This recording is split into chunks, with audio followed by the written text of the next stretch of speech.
ನಮ್ಮ ಉಪ್ಪಾರ ಸಮಾಜದಾಗ ನಾವು education loan ಯಾರು ತಗೊಳಕ ಬರ್ತಾ ಇಲ್ಲ. ವಿದೇಶಿ ವ್ಯಾಸಂಗಕ್ಕೆ ನಾವು ಸುಮಾರು ಒಂದು 5 ಕೋಟಿ ರೂಪಾಯಿ ಕೊಡ್ಬೇಕಂತೇಳಿ ಈ ಸಲ ಇದ್ರಾಗ ಇಟ್ಟರೆ ಬರೋದು ಎರಡು ಅರ್ಜಿ ಬಂದಾವ. ಬೇರೆ ಕಡೆ ನಮ್ಮ ಜೊತೆ ನಿಗಮಗಳು ಅದಾವ. ನಮ್ಮ ನಿಗಮದಲ್ಲಿ ಇನ್ನೂ 8 ನಿಗಮ ಅದಾವ. ಅಲ್ಲಿ ಹೋಗಿ ನೋಡಿದಾಗ ವಿದೇಶಿ ವ್ಯಾಸಂಗಕ್ಕೆ ನಮ್ಮ ಆರ್ಯ ವೈಶ್ಯ ಬ್ರಾಹ್ಮಣ ನಿಗಮದಾಗ ಅದು ವಿದೇಶಿ ವ್ಯಾಸಂಗಕ್ಕೆ ಹಚ್ಚಿರ್ತಾರೆ. ನಾವು ನೋಡ್ತೇವೆ ಉಪ್ಪಾರ ನಿಗಮದಾಗ ಬಂದ್ರೆ 2 ಅರ್ಜಿ ಬಂದಾವ. ನಾನು ಬಂದಂತದ್ದು 2 ಅರ್ಜಿ ಬಂದಾರಲ್ಲ, ಅರ್ಜಿ ಹಾಕ್ಯಾರ ಮನ್ಯಾಗ ಕೊಡ್ತಾರೆ. ಅವ್ರಿಗೆ ಕರೆದು ನಾನು ಮಾತಾಡ್ಸಿದೆ, ಬೆಂಗಳೂರಿಗೆ ಕರೆಸಿದೆ.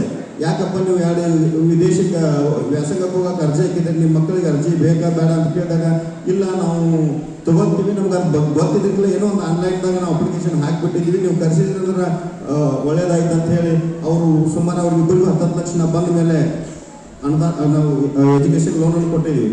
ಸುಮಾರು ನಾವು ಎಜುಕೇಶನ್ ಲೋನ್ ನೀವು ವಿದೇಶಕ್ಕೆ ಹೋಗೋರಿದ್ರೆ ಎಷ್ಟೋ ಜನ ಹಾಕ್ರಿ ನಿಮ್ಗೆ ನಮ್ಮ ಕಡೆ 5 ಕೋಟಿ ರೂಪಾಯಿ ರೊಕ್ಕದ ಕೊಡ್ಬೇಕಂತೇಳಿ ತಗೊಳಕ್ ಮುಂದೆ ಬರ್ರಿ. ಅದನ್ನ ಎಜುಕೇಶನ್ ಲೋನ್ ನಾನು ಆ್ಯಕ್ಚುಲಿ ಮೊದಲು 2 ಅರ್ಜಿ ಬಂದಾವ, ಇನ್ನೂ ಅರ್ಜಿ ಸ್ಟಾರ್ಟ್ ಅದಾವ. ನೀವು ವಿದೇಶಿ ಲೋನ್ ಇರ್ಬೋದು ಮತ್ತು ಇಲ್ಲಿ MBBS ಅಥವಾ ನೀವು ಯಾವ ಲೋನ್ಗಳಿಗೆ ಅಪ್ಲೈ ಮಾಡಿದರೆ ನಾವು ಕೊಡುವಂಥದ್ದು ಒಂದು ಇದು ಮಾಡ್ತೇವೆ.